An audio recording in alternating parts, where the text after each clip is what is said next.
Ide robot yang dulunya merupakan hanya cerita di TV, kini berubah menjadi kenyataan. Dan salah satu tujuan utamanya adalah untuk mempermudah manusia dalam mencapai target-target tertentu. Ada beberapa perusahaan yang telah menggunakan robot di dalam pekerjaannya yang telah dilengkapi dengan artificial intelligence atau yang lebih dikenal dengan AI. Dan tujuan utama penggunaan AI ini pada robot-robot tersebut adalah untuk membantu manusia dalam pekerjaan seperti pendidikan, ekonomi, dan juga pelayanan publik. Dan untuk pelayanan publik, mungkin teman-teman udah sering dengar lah ya, seperti di mall-mall besar. Ada suara yang terus berbicara untuk mempromosikan produk-produk tertentu. Atau mungkin teman-teman pernah menjumpai robot-robot seperti ini di restoran ataupun mall yang memberi arahan ataupun petunjuk tentang tujuan yang teman-teman ingin pergi. Nah, itu salah satunya juga teman-teman ya. Namun seiring berkembangnya teknologi, perkembangan AI pada robot-robot ini menjadi semakin menakutkan teman-teman ya. Karena dari informasi yang kita dapatkan, ternyata robot-robot ini mulai ingin menjalani kehidupan seperti layaknya umat manusia.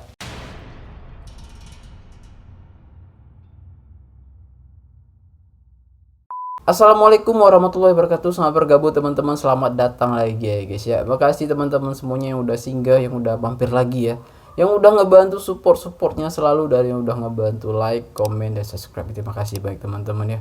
Semoga teman-teman dan sekeluarga sehat selalu pastinya ya. Amin ya rabbal alamin. Oke guys ya, hari ini kita bakal ngebahas tentang robot AI, yaitu robot-robot buatan yang diberikan kecerdasan buatan sehingga mereka dapat mengerti tentang perasaan manusia dan juga teknologi. Waduh, dari judulnya sedikit mengerikan ya guys ya. Bagi teman-teman mungkin ada yang pernah nonton film Terminator, teman-teman akan melihat gambaran keadaan masa depan dengan adanya AI ini, semakin baiknya kehidupan manusia ataukah sebaliknya. Oke, daripada berlama-lama dengan banyaknya spekulasi, langsung kita bahas di sini teman-teman ya. Riset awal teknologi ini diketahui dimulai pada tahun 1950-an, namun dikembangkan pada tahun 1956 dan menjadi sangat populer. Itu semua disebabkan karena satu hal, yaitu minat dan juga permintaan dari perusahaan yang sangat tinggi. Dan kalau kita lihat dari perkembangan teknologi yang terus berkembang seperti sekarang ini, sebelum adanya AI, ada pendahulu yang bernama DARPA, yaitu Badan Proyek Penelitian Lanjutan Pertahanan, dan dia dibuat untuk menyelesaikan proyek pemetaan jalan pada tahun 1970-an. Waduh, mantap ya guys ya. Dan ternyata DARPA ini dipakai menjadi asisten pribadi cerdas sampai tahun 2003. Pekerjaan awal DARPA ini membuka jalan bagi manusia untuk memahami alur lalu lintas dan juga jalan yang sering kita lihat pada handphone ketika dalam perjalanan teman-teman ya. Dan DARPA juga dirancang sebagai sistem pencarian pintar seperti Google ya guys ya. Oke, sekarang kita bakal tinggalkan DARPA teman-teman ya. Kita bakal ngebahas cucunya si DARPA, yaitu si AI, yang mempunyai sistem lebih modern. AI ini bekerja dengan menggabungkan sejumlah data besar dengan sangat cepat dan memungkinkan perangkat lunak untuk memunculkan data-data sesuai dari apa yang kita cari. Normalnya seperti Om Google bekerja teman-teman ya. Kalau kita lihat kemampuannya, AI ini bukan sembarang kecerdasan buatan teman-teman ya. Karena AI dirancang untuk berpikir mandiri ataupun berpikir sendiri. Waduh, sedikit serem teman-teman ya. AI ini menggunakan metode dari jaringan neural, yaitu mesin yang mampu belajar, dimana untuk struktur otaknya sendiri terlihat berlapis, yaitu menyerupai otak manusia. Waduh, parah banget ya guys ya. Makanya robot-robot yang dilengkapi dengan kecerdasan buatan ataupun AI ini, ketika ditanya apakah mereka menyukai manusia, mereka akan menjawab suka karena manusia yang menciptakan mereka. Dan yang lebih mengagetkannya lagi, mereka mengatakan mereka masih terlalu sangat kecil untuk jatuh cinta kepada manusia karena umur mereka yang masih 5 tahun. Waduh, agak lain yang ini teman-teman ya. Robot AI ini dirancang untuk berkembang dan memanfaatkan kemajuan pola pikirnya sehingga dia bisa memahami kata-kata istilah gaul yang ada sekarang ini. Robot AI juga melakukan percakapan seperti manusia secara alami dengan mesin lainnya. Dan dari beberapa sumber kita dapatkan juga teman-teman ya, ternyata robot-robot ini mampu memberi tanggapan ataupun saran bagi manusia yang bertanya, sehingga kita dapat merasakan layaknya konseling pada psikolog. Waduh, makin parah nggak tuh ya? AI ini juga ditanamkan model pengenalan foto ataupun video, sehingga robot-robot ini mampu menjelaskan situasi yang ada di sekitarnya secara langsung. Tetapi ya guys ya, dengan terus berkembangnya AI mengejar kemampuan manusia, muncul beberapa argumen yang mengatakan bahwasanya AI bukan pengganti manusia dan tidak akan bisa menggantikan manusia dalam waktu dekat. Waduh, gimana kalau waktu yang lama ya guys ya? Kalau kita melihat, tidak semua individu ataupun perusahaan menyukai robot ciptaan seperti ini. Salah satu contohnya adalah Elon Musk. Dia mengatakan bahwasanya AI jauh lebih mengerikan daripada nuklir. Waduh, kebayang ngerinya ya guys ya.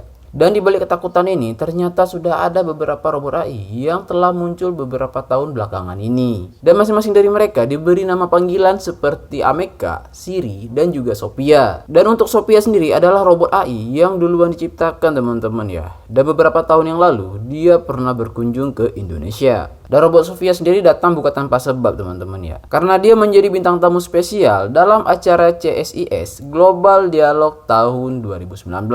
Di dalam acara perbincangan itu, si presenter menanyakan satu pertanyaan kepada Sophia. Apa yang ingin kamu rubah pada tubuh kamu, Sophia? Dan Sophia langsung menjawab bahwasanya dia menginginkan tubuh yang tahan terhadap air. Dan kalau kita dengar di dalam jawabannya, harusnya ini terlihat seperti biasa aja teman-teman ya. Tetapi banyak pihak yang mengambil kesimpulan bahwasannya hal ini menandakan bahwa Sophia berpikir bagaimana agar dia bisa melindungi dirinya. Selain Sophia, ada beberapa robot humanoid yang juga sudah bermunculan. Salah satunya adalah Ameca. Namun Ameca belum berkembang dan secerdas si Sophia teman-teman ya. Perkembangan kecerdasan buatan ini ternyata bisa kita lihat di beberapa negara teman-teman ya. Dan hal ini memiliki nilai positif dan juga negatif di dalam penggunaannya. Untuk sekarang ini, negara Cina adalah salah satu pengguna kecerdasan buatan ataupun robot-robot yang dilengkapi AI ini. Penggunaan kecerdasan buatan di negara Cina salah satunya adalah kita bisa dengan mudah menghubungi layanan informasi tentang perkembangan ekonomi, industri perdagangan, dan juga saham. Beberapa perusahaan besar teknologi Cina mengatakan bahwa kota Beijing akan terus berusaha bersaing dengan Amerika Serikat tentang teknologi AI ini. Namun, Universitas Stanford juga menemukan ada banyak perusahaan Cina yang memilih kolaborasi dengan Amerika Serikat. Bahkan walaupun berstatus lintas negara, Cina dan Amerika Serikat memiliki status publikasi riset AI. Tepat pada tahun 2021 kemarin, jumlah riset mereka sudah meningkat 4 kali lipat daripada tahun 2010.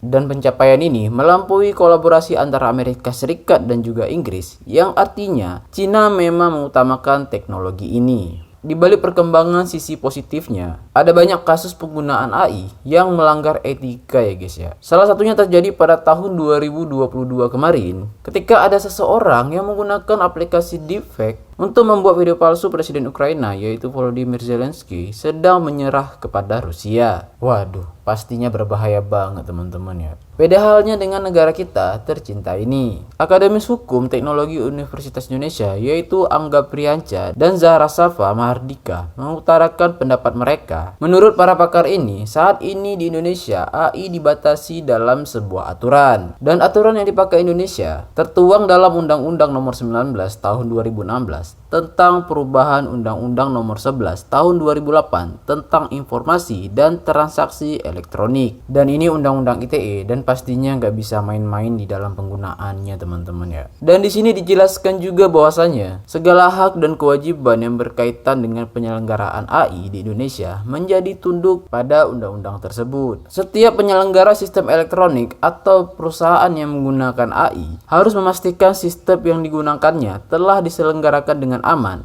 andal, dan juga bertanggung jawab. Oleh karena itu, segala akibat hukum yang dilaksanakan melalui perusahaan menjadi tanggung jawab dari perusahaan itu. Jadi nggak bisa sembarangan di dalam penggunaannya teman-teman ya, karena bagaimanapun ini dilandasi hukum. Secara lebih detailnya lagi, para pakar ini menjelaskan, para perusahaan memiliki tanggung jawab untuk merahasiakan data, mengendalikan data pribadi pengguna, menjamin privasi pengguna, menyampaikan informasi terkait sistem yang digunakannya. Jadi dengan kebijakan ini, pihak perusahaan nggak bisa macam-macam teman-teman ya dengan data para penggunanya. Hal ini dilakukan sehingga para pengguna AI ini tidak merugikan penggunanya dan juga merugikan orang lain. Dan dari kesimpulan yang dapat kita ambil di sini teman-teman ya, dengan berbagai arah perkembangan AI yang semakin maju ini, siap maupun tidak, kita harus terus belajar agar tidak ketinggalan informasi. Dan dibalik itu juga, kita sebagai manusia harus terus memperbarui kemampuan kita, karena itu adalah tantangan kita agar nantinya kita tidak tergantikan dengan keberadaan kecerdasan buatan ataupun robot-robot AI ini. Meskipun AI dapat menyelesaikan berbagai masalah dan mempermudah kehidupan manusia, perlu diingat juga teman-teman ya, bahwasanya keberadaan mereka dapat menimbulkan masalah baru, seperti tindak kejahatan dan juga meningkatnya para pengangguran. Oleh karena itu teman-teman ya, semuanya balik ke kita sendiri. Oke, sekian aja teman-teman di pembahasan kita kali ini tentang robot-robot yang diberikan kecerdasan buatan ataupun AI untuk memahami perasaan manusia dan juga teknologi.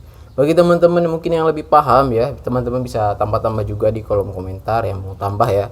Bagi teman-teman yang mau saran-saran juga ke depannya kita bakal bahas apa, teman-teman bisa komen juga di kolom komentar ya guys ya.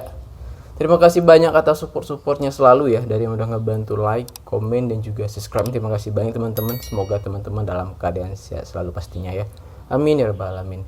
Kita pamit teman-teman ya. Di akhir kata saya undur diri, saya akhiri. Assalamualaikum warahmatullahi wabarakatuh. See you guys.